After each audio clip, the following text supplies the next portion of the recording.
to Hustle Radio, a podcast about the New York hustle mentality centered in the e-commerce industry. The official podcast of the Ecom Cooperative. Introducing your hosts, Frank Acosta and David Dayon. Okay, guys. Yes. Yo, what's up, man? Yo, What's David, up? What's up? Yo, that New York hustle, man. Frank, are you gonna say it? Are you gonna say we are live, baby? We are live, baby. So, one shot, one kill. What's the deal? guys? This is officially the launch of the Hustle Radio podcast, guys. L'chaim. shout out. I have a drink on me, David. I'm driving, man. It's not good. You set it up. I'll drink for most of us. All right, nothing, no. Keep hustling. Money and hoes, little homie in my hood when it rains and hard. What's going on, guys? Good, man. Good. Yo, we got one of our favorites, David. I remember the first time we did a podcast with Andrew. We were like, yo, man, we're stoked. I think that's when we invited him to the Ecom Cooperative. He's like, yo, I'm going to the event. It was over, like, once we finished our podcast. And it was such a good vibe that we're like, yo, we need to bring him back. And Andrew, we're starting off our newly branded, as you can see, the New York Hustle Radio podcast. We shifted towards that. And you're our first guest, man. We loved having you before, and it's so good to have you again, man. I'm super excited to be here. Super glad I said yes to the New York trip as well. I had the best time. I feel like it started, that's like when 2021 started for me. I feel like it's just, I got out of KC. It was good to be around some friends, some colleagues that live and breathe what I do all day, every day. And what a better honor to be on episode 1. Let's go. Episode starting it right, guys. We're starting it right. So, Andrew, we have a couple. Frank, I'll let you start your way in a second, but I just gotta set the tone, guys. We gotta set the tone. Andrew, I did a little bit of a research into your story, which you told me the story. We had a couple of drinks. It was on your New York trip, but honestly, you put some real oomph into that like that. You have a page on your site that just like talks about your tell-all story of like, you're growing up until where you are now. And I gotta say, Frank, I know you didn't look at that, but you got to take a couple minutes and go read that. I posted the episode, and in it, I said, check out this link. I just felt like anybody who ever wants to learn about that hustle, it's like a great, I'm not going to do that for every single guest we have, but I thought like you had such good content to like consume for this topic. Obviously, from my meeting you to working with you and just knowing you for a couple months, I would say that building brands on Amazon is maybe like a specialty that you mastered. That's just what we're going to start with today. Okay. I think there's a ton of different ways that you could kind of take this. And I remember last time we kind of like asked you a question, we let you run with it. You're going to do the same thing. Give a mini intro because our listeners potentially have already learned about who you are. Maybe give a little summarized version of what you do, and then let's just jump right into building brands on Amazon. You've been doing this for I think 7 years now. Mm-hmm. In that post, I said you worked with over 300 brands, managing something upwards of 200 million. These are big numbers. These are big accomplishments that I know you take seriously, and I know you have a lot to unravel about how you did it and the process and all that. And I think it's more than just, okay, Amazon's a tremendous opportunity. It's about like, you have these people who don't know how to not hustle and don't know how to not take advantage of an opportunity when it's laid out in front of them. And that's kind of what I'm hoping and I'm expecting to kind of pull out from episode 1 of New York Hustle Radio. Woo! That's an intro, bro. That's an intro. Go ahead, Andrew. Go ahead.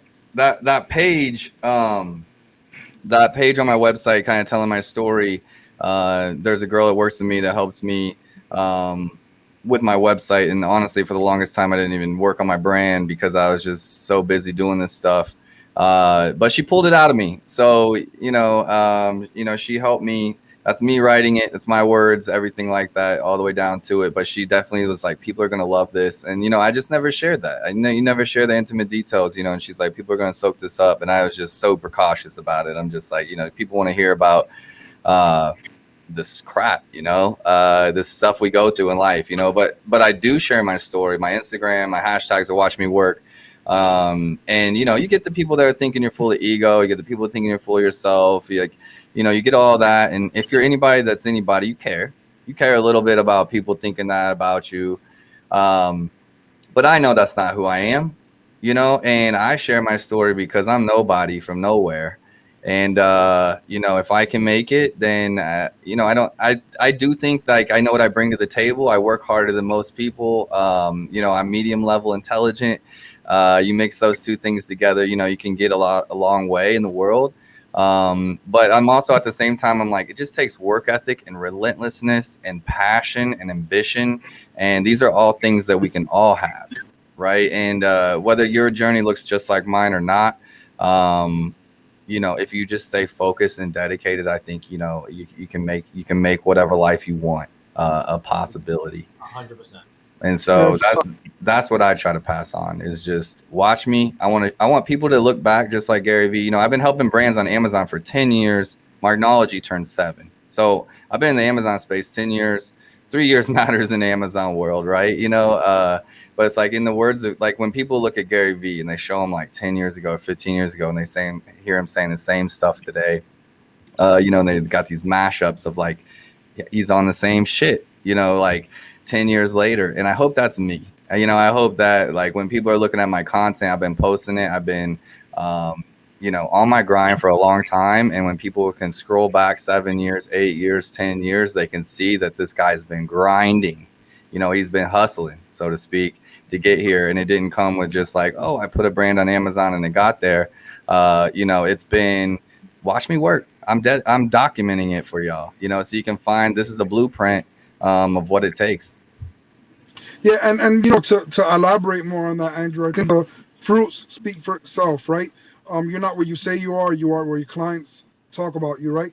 And that's what branding is, right? Because anybody can say I'm the best at this, I know this the most, and the reality is that depending on the work that you do for your clients and what they say about you, and you already have your name out there, man. So it's like, your fruits are talking for itself. And as they say, man, if you don't have a few haters, you ain't doing it right. So keep shining, man. Keep doing what you're doing, and we all see. We've known you for a couple of months, but I also started backtracking on your old content, and I can legit say that you've been pushing, you've been hustling, and that's one of the main reasons we wanted you on the first episode, right? Because we believe you have that New York hustle mentality. Obviously, you're not in New York, but we feel that vibe, that energy from you. And I don't know if I'm mistaken, but David was telling me that you were like, yo, I'll be there in a minute or two to the podcast because I'm closing a deal, or I was on a sales call, right? And David was instantly telling me, Frank, you know what? I love this hustle about this guy, right? Anybody else would be like, oh, look, this guy's late. He's not here yet. And David was just like, yo, I just love it, man. I love the hustle. He's on a sales call. Like, so when he told him that, he was actually happy about it, right? It was like, all right, we'll give you another 20 minutes if necessary for your business to grind, right? So on that point, there's a bunch of reasons why you could be, let's just say, going overtime with a call or a previous engagement, and the best excuse in the books is I was on a call closing some sales. But I think the only thing that's better than that is when you give like a heads up, not, oh, sorry guys, it's 20 minutes past the time we're supposed to go live or something. I'm still caught up on a call. He's on his game. He's making sales. That's definitely part of the hustle, but also common courtesy, letting the person know I'll be there in a minute. Showing up on time. I'm sure you had to tell it, probably a good flow going. I'm sure you had to tell them, sorry, I got to run now. Let's set up another call to continue. I did. I hard stopped them, but I wanted to be a little early. You know, these podcasts, they always run into issues and stuff like that, getting the mics connected and whatever. So I appreciate you guys being flexible. You know, I did wear my party shirt for the first occasion of the kickoff. You know, I was wearing my party shirt today. You know, before we get into Amazon brands, just to anyone listening, like, you know, I talked a little bit about the hustle mindset, but how I got here today was just I was you know, I wanted to create things. I wanted to have freedom in my life. I wanted to, you know, I wanted to be financially free. Kind of a lot of the same goals that a lot of hustlers out there have. And I didn't know exactly how to do it. I was taking action though in my life, whether it was like working 3 jobs, full time in school. I was a full time artist. I played in a band for 4 years. That was how I was thinking about creating and traveling. Was like, I can play music, and that will allow me to do it. And I finished my degree, got into computer science. I retreated because I hated it. I was dominating at networking and security. I just hated it. It was like where my soul was dying, and I needed to create things. And I didn't know that about myself yet. I wasn't that aware, but I knew that I was like dying, just sitting there waiting on stuff to break. And I took a chance at a startup, which I had tons of these. They were called NOCs. NOC centers for networks, like network operations control. They're in high demand. All these people hunting me, wanting me to work there. And it'd be so easy to be like, I've got 1 year in, let me go here, take a raise, you know, just play that game. And one thing I will say about myself, for all the mistakes I've made, I've always gone in on me and bet on myself and chased happiness. That's been my, you know, that's been my goal, and money comes along with that. And so I went into a startup, didn't know what I was getting into. That's where I found e-commerce like almost 10 years ago. And e-commerce led me to Amazon about like 1 year after. I was just getting a lot of success on Amazon, not even as my own seller or building my own brands, like a lot of private label guys or wholesale guys that have made it really big in the last 10 years. I was broke and heartbroken and financially broke, and, you know, trying to figure out all these things in life that we do in our young 20s. And I just started doing the work for other people. And so it actually multiplied because I was working on, instead of working on just one brand and one product and waiting 6 months for it to get from China and kind of doing these things, I was working on 5 brands at the same time, 10 brands at the same time, this problem.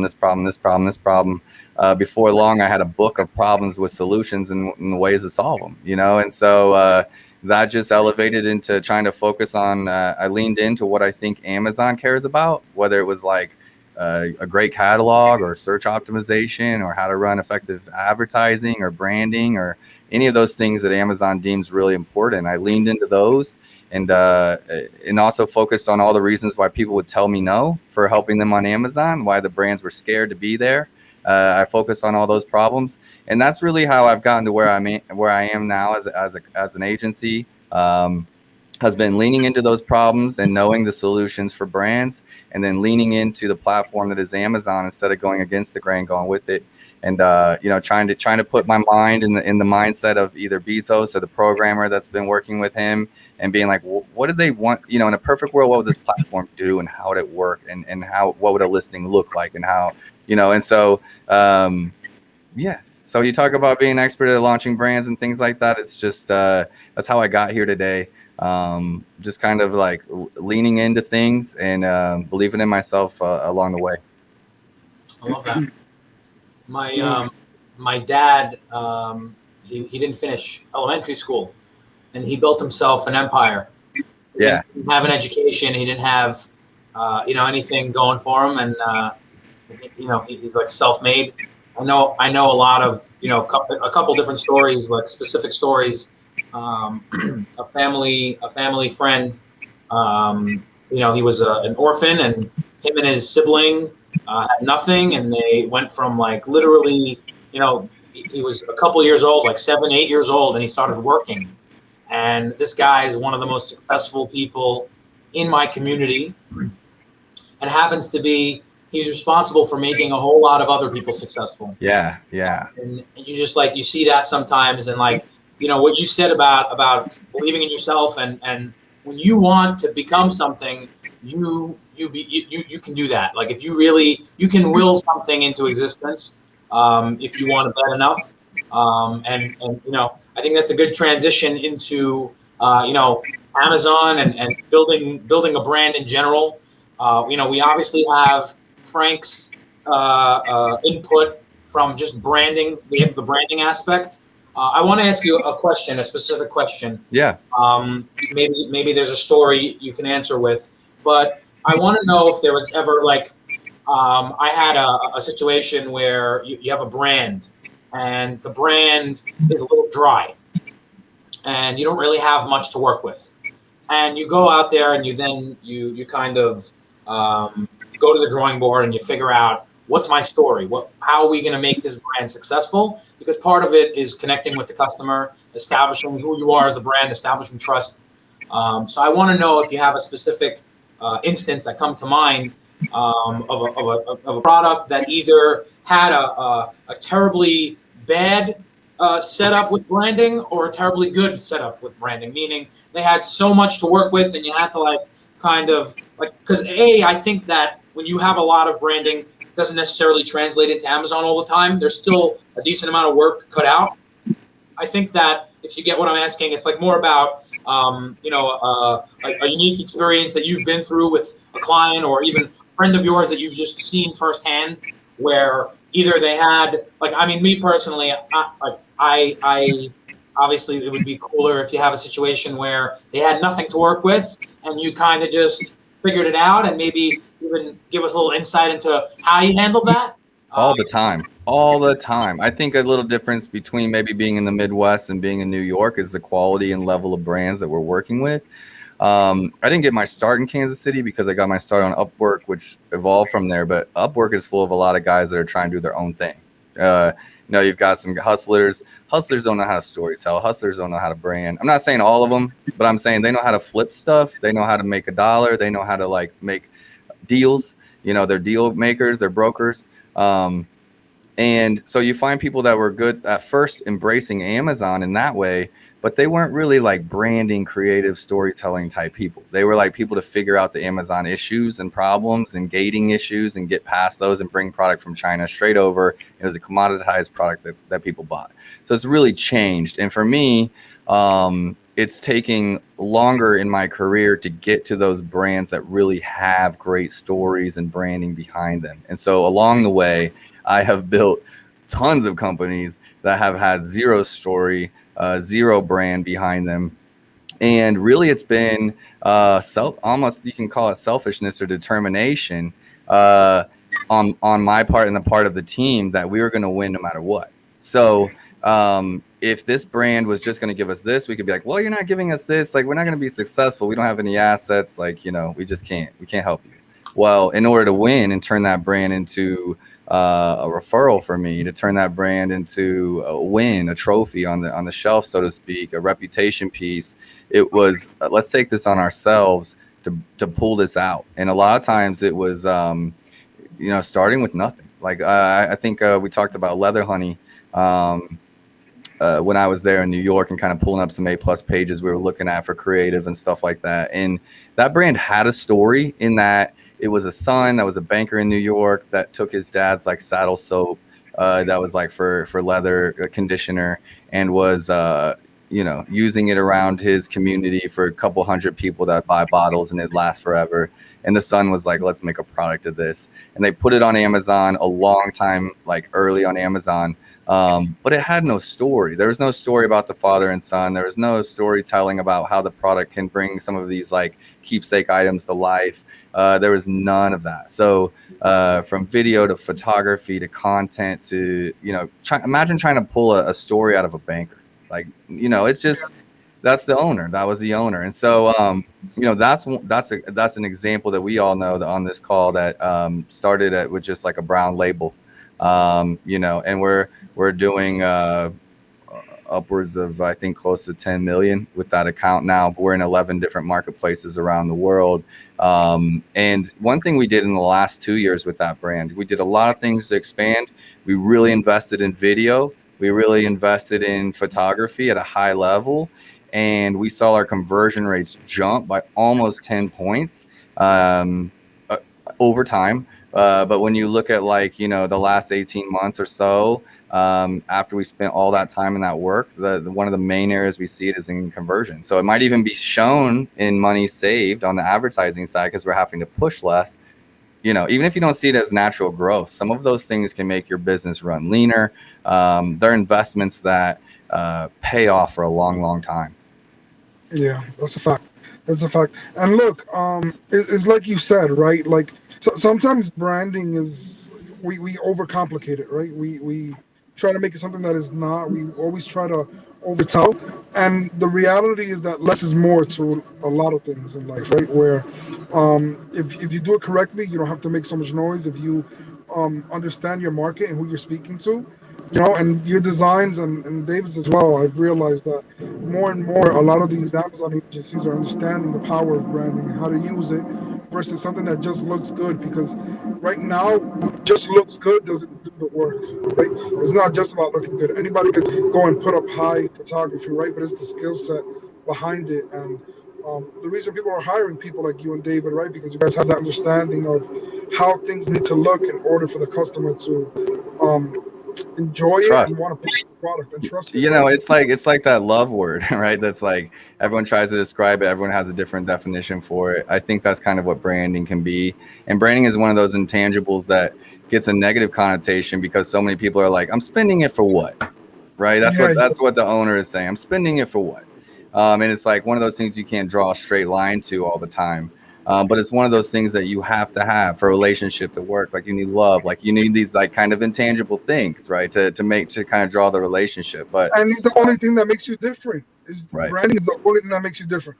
If there's 100 people selling the same product, the one that has the right branding is speaking to the customers, and the customers like they look at that and they're like, you know what? They respect us enough because you got to respect your customers. They deserve that. Yep. Right. Without them, your products ain't doing anything, right? So it's like an artist, right? What makes an artist is the people that love him, the people that follow him, his fans, and his fans deserve his best, right? So as a brand, when you're selling a product, your customers deserve to have You're putting your everything suit on, right? You're putting your suit on. You like Exactly. just in the same way, like I, growing up in church, like we had Sunday clothes. We put our best on for God. We're Our going to best church, suit. right? And for Our everyone best suit. around, for everybody else around that saw us to understand that like we're doing this out of respect, not for our customers in this place. It was like for this building, even like, right? This is the respect we're bringing in. And I love that how you said it's the thing that makes you stand out because I was going to use that too. It's the thing that like, for me, okay, I'll tell you a simple story if I got 2 seconds. It was like around Kansas City. I was like, I was already doing Amazon work. No one knew me around Kansas City. I launched an apparel brand called Landlocked Apparel, just like Kansas City shirts, designs I had. I wasn't just doing it to do it. I had some cool designs I wanted to make. And so that's kind of how it came out. ESPN retweeted it, blew up into something more than I wanted. And like Landlocked was a business, an e-commerce business I had here in Kansas City. But what I thought was awesome, what was cool as shit, was this Amazon stuff I was doing. Okay, I'm changing lives. I'm putting other people on. I'm like, this is awesome. We're like trailblazing, and people around town started calling me like, oh, the t-shirt guy, and it just like rubbed me wrong. I'm telling you, like I was like, what am I doing wrong? What's wrong on my Instagram? What's wrong on my Facebook? What's wrong? Like, why are people calling me the t-shirt guy? I'm so much more than a t-shirt guy. Are you kidding me? Like, okay, like no offense, but like that's just how I felt. And I was like, but as soon as I started looking inward and I was like, well, what am I putting out? What is my content putting out that's confusing the customer where they don't know anything about Amazon? They're thinking I'm the shirt guy. That's not on them, that's on me. And I started rethinking my branding. I started rethinking the way I was doing things. I started rethinking my messaging.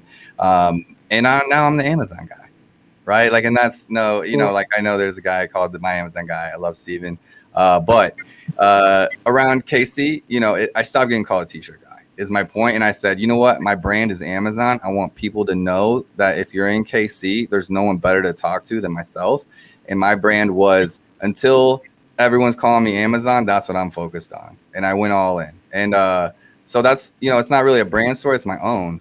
But it's definitely one that I lived and was frustrated through. And now that I've got it right, it's totally made the branding very, very clear for me. So I'm going to pull out a correlation here, guys. This is a on the fly thing. So forgive me if it doesn't make any sense. I'm going to say that there's a little bit of like branding is something that you have to you have to hit that up early on in your Amazon plan. If I had to order it, I would say number one, inventory. Number two, make a plan to stand out, like we've been saying. Yep. Make sure you have good listing assets. That's like an easy number two on the hit list. I want to say that there's a correlation with hustling. You could a lot of it, and we were just on a podcast with Solozo. I think you know them. They're here in KC. Yep, exactly. Yeah, they were talking to us about the barbecues and all that. Andrew, I was like, yo, KC must be a barbecue thing, man. Hey, you're like, Drew's already got me squared away. We're good. We're good.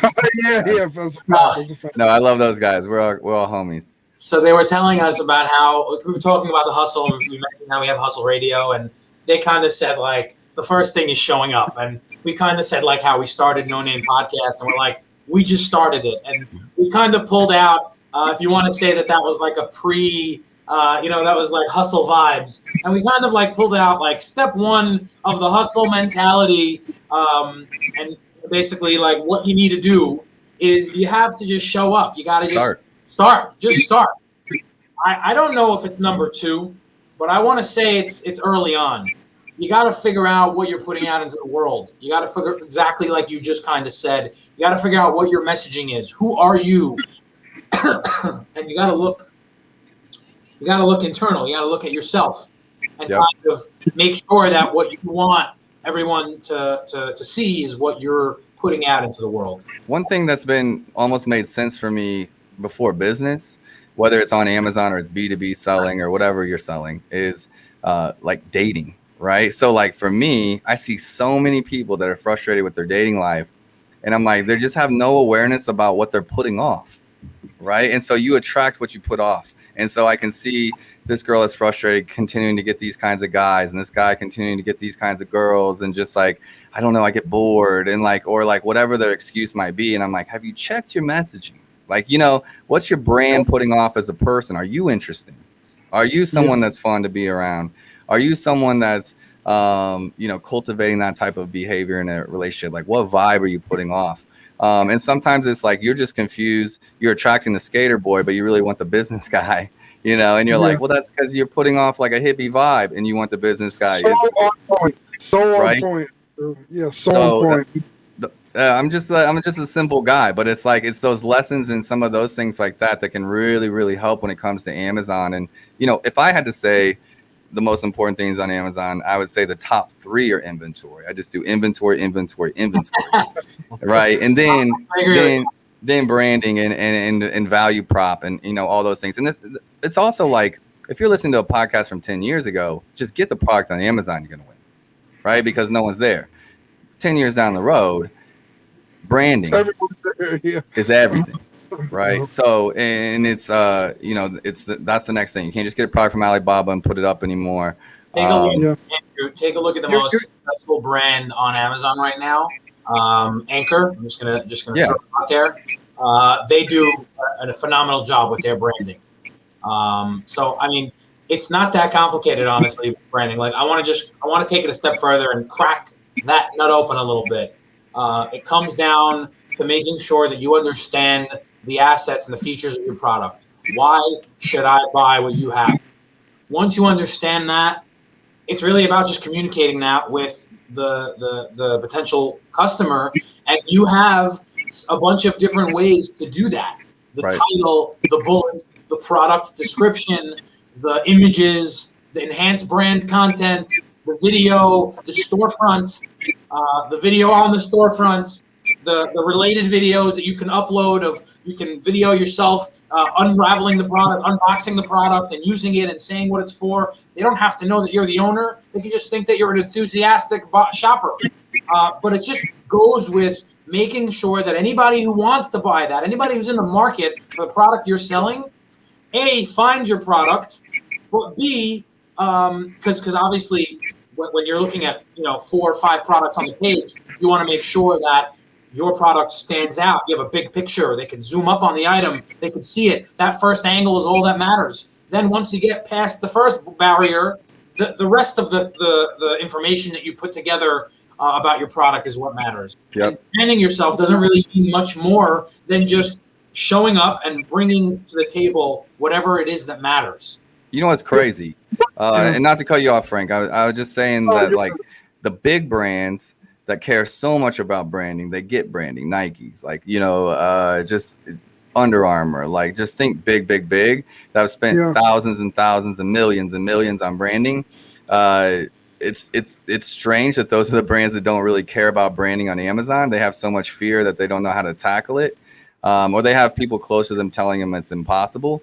But you know, like the claw before this one is a seller. I'll just keep it vague, but probably doing upwards of over 10 million. You know, I reached out to them because I saw that there was still a lot of potential left on the table for them. They're in the skincare category, which is huge, cosmetics and beauty, things like that. Their branding needs some work. You know, they've got, like, let me talk about some specifics. Like, you know, they have a before and after picture in picture 4 and picture 5. There's no clue that it's a before and after picture. It could have been combined into one. They have 2 pictures of the same product on a white background, one on picture 1, one in picture 2 as the box.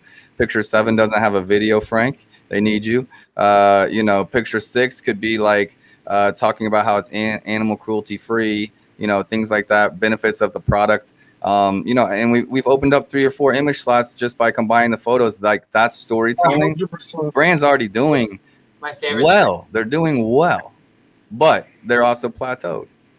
And the next level is hustling, honestly, in regards to what are all the levers I can pull? What are all the levers I can pull on Amazon? How do I be my best? You know what I said to him? Like, he's got 2 agencies right now that he has 3 brands on one account. And he has 2 different agencies. One's helping him with PPC and strategy. One's helping him with like A/B testing and listing optimization. And I told him, hey, we've just had a combo, giving him some like real insights, some details like that, kind of with the photos, and just, you know, he's doing good. And I'm like, run these ideas by them, right? And see what they have to say in regards to what they would do differently, or how they would approach these, or what's their intentional strategy on Amazon. What do they think? The photos look amazing? Ask them what they think. Get their real opinions. And I'm like, and then I'd like to keep talking. Like, let me know what they have to say. Let's keep the convo going. And my point being, they have agencies. They've got people in place. They're doing well. They're not growing, which means in my mind, they're dying. If you're not growing, you're dying, or it's a limited amount of time, limits of time offer. And so, going up or you're going down, Andrew. It's not, you're staying status quo. You're really just going down. You don't realize it. Correct. Yeah. And so it's like, look, like we said earlier, like number 1 is just act and go. The brand's going, they're doing their thing. They're up to 10 mil across 3 brands. There's still work to be done. There's still hustle to be done. You still got to keep going. You still got to keep grinding. So just pulling that a little bit home with some real life practical examples. But that's how you take a brand. A brand might be like, I'm doing 5 mil. I'm killing it. Are you? Yeah, right. Right. Are you? You know, I'm so happy you mentioned this, right? I always say that we should always be in better mode, right? Like, as a business or as anything, right? Because the moment that you feel like, oh, I made it, I'm good, that's when it's over for you, right? So it's like, you know, you always have to be reinventing yourself. You always have to be being up to date. You know, one of the topics that we've been touching a lot, Andrew, and me and David talk about this a lot, is like, if you're a huge brand on Amazon and Christmas is around the corner, why the hell don't you have a Christmas picture? Right, at least in one of on your storefront, right? or something like that. Yeah, right. Like, why aren't you relevant? And I think the biggest mistake is that people, like, they hit that comfort zone. Like, oh, I'm already at 12 million. I'm already at 15 million. And that's like you know, like, all right, I'm good. I'm making money. We're chilling. We don't have to. I met this customer yesterday. And he was like, you know what? This is the way that we work. We drop products every day. We make a listing and we never look at it again. I'm like, that's the biggest mistake. Because brands are evolving, people are evolving, things are done differently. And the reality is that you can't just say, I'm going to make this listing and that's it. I'm never going to see it again, on to the next, right? The reality is you have to cater to everything, right? You have to make sure that everything is on point. One of the biggest mistakes I see on Amazon is a branding perspective, is that could be on somebody's brand called Z, whatever. I go to it. I go to click on one of their products. Cool, I like it. I go to another product. I'm like, who the hell is this brand? Somebody completely different, like, because they hired freelancers. Honestly, there we go. That's exactly the key, right? So when you hire an agency and you have too many hands touching the product, everything looks different.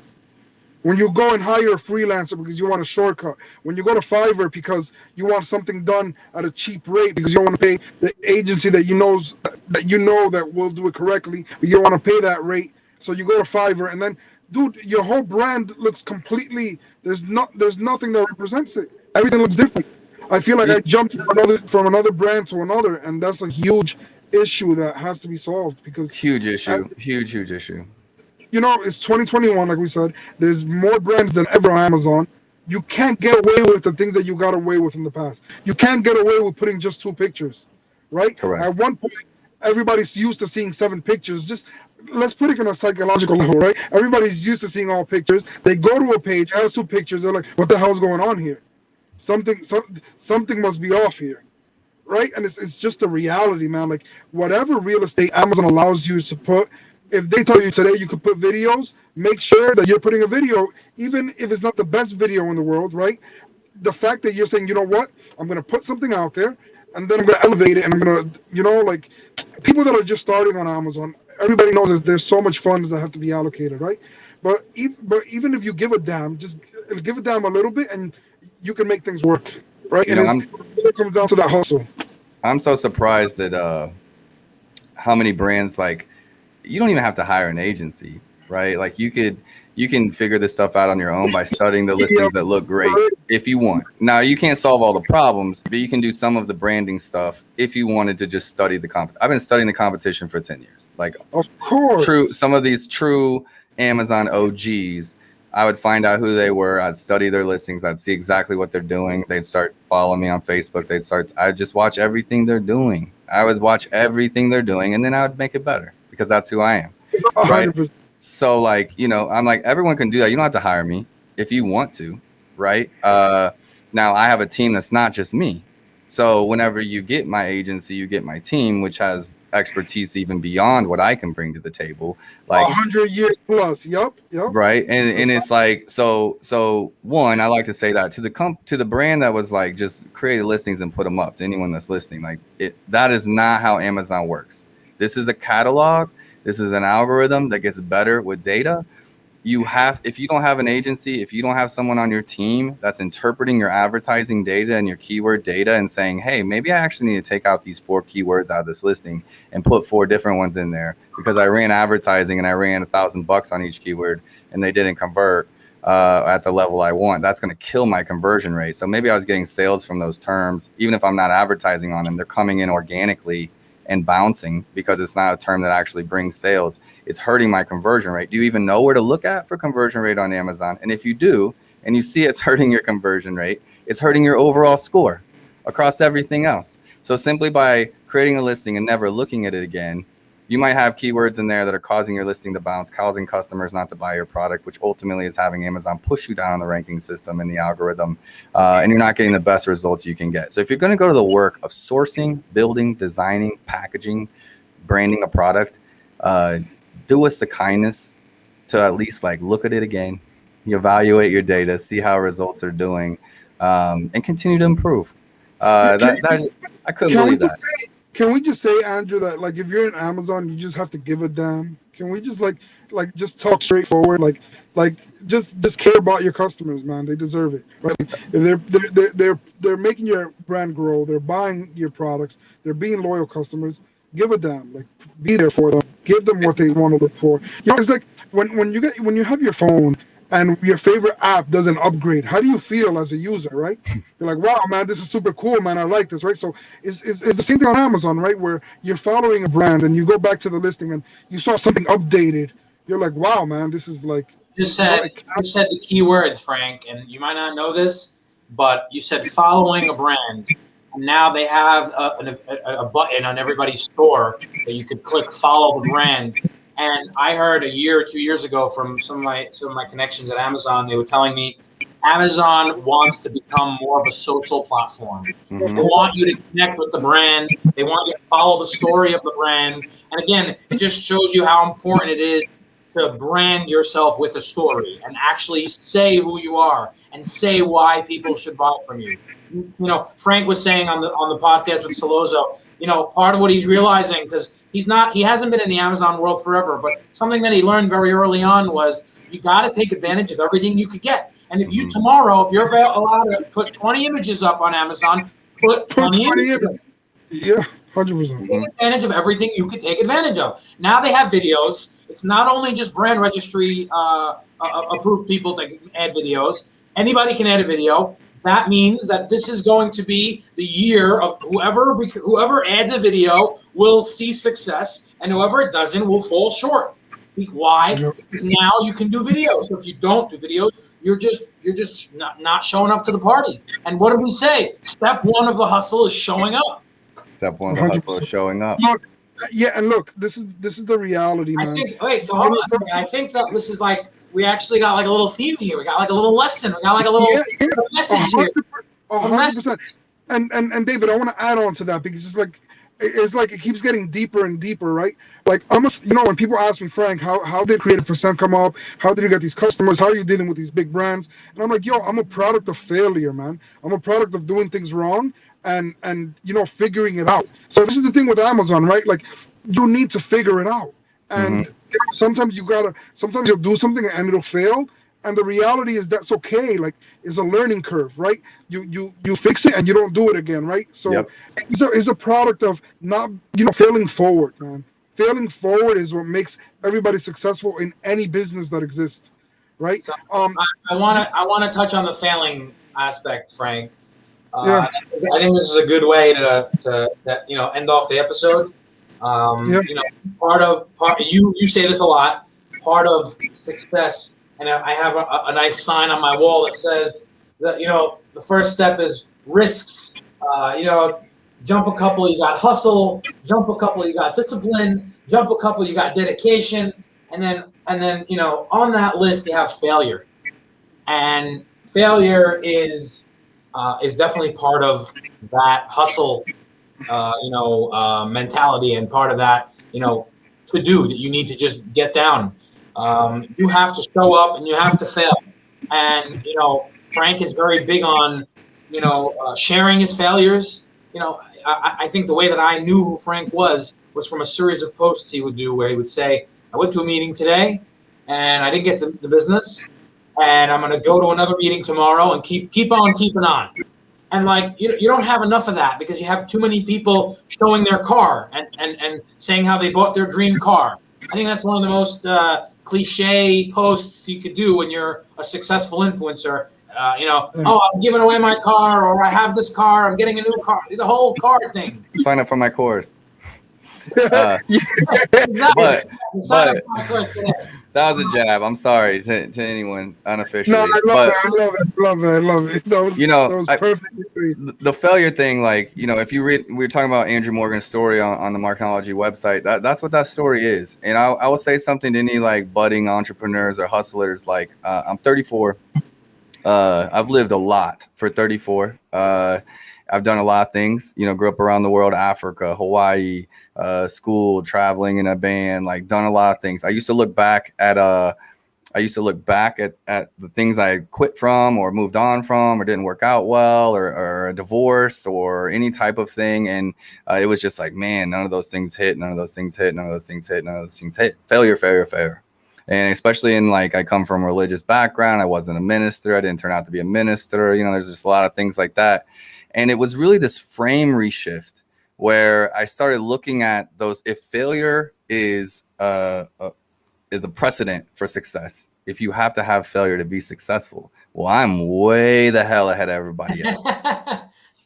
Right? At least that's how I saw it. And I started reframing kind of those things as being like, this, what lesson did I learn in this one? What lesson did I learn in this one? What lesson did I learn in this one? And it became my superpower. And so I started embracing those things instead of resisting them or running from them or burying them. And like Frank said, like a product of failure. I think we can all do that in some way, kind of reframe and, just relook at some of the things that have been stumbling blocks or hurdles or road bumps in our lives and look at what we learned out of it. Hopefully you learn something out of it. You can find something in it to learn from. And all of a sudden I'm now 34 and I'm like, I got lessons that put me past 70-year-olds because I've been at it. I've been taking action and I've been failing. Sometimes I win. I've been failing. And maybe I got all my failures out of the way early. I don't know. 100%, man. 100%. This is such a good podcast, man, and I think that not only to our viewers, but those that are starting, that want to start an e-com business. You know, a lot of people that are in the Amazon space, they usually have a job, they're working somewhere else, and behind the scenes, they're putting in the work to be able to get out of that 9 to 5. You know, that's a very common thing. And if you're hearing this, right, it's like, you know, these are some clue things that people have failed with, and if you really pay attention, you don't have to fail at those same exact things, right? That's why some people did it first. So I think a lot of the heat that we drop today can save a new up-and-coming Amazon person a lot of time, energy, and frustration, right? And to keep them pushing, man. So I'm really vibing with our first episode. I think we got the right person, David, in our first episode. We got the vibes going, and you know, I'm just, yeah, nothing gets better than this, man. Nothing gets better than this. There we go. Yo, Andrew. I think it was a good first installment, guys. I think it was a good first installment. No? I love it. David, I'm going to put you on the spot right now, real quick. When are we going out to Andrew City? I don't know. I think Andrew's coming to us first for the second time before we go to him for the first. That's probably true. I think. That's probably true. But can we say we'll be there before the year ends? Yeah, we probably got to go to a Chiefs game or like find something on the calendar that'd be fun. But before the year ends, I'm gonna hold you to it, or I'll fly you out here myself. No doubt. I'm with it. Yo, Andrew, take care. Thank you for coming to the New York Hustle Radio. Thank you for joining us for episode 1 of New York Hustle Radio. We will see you on episode 2, everybody. Take care, guys.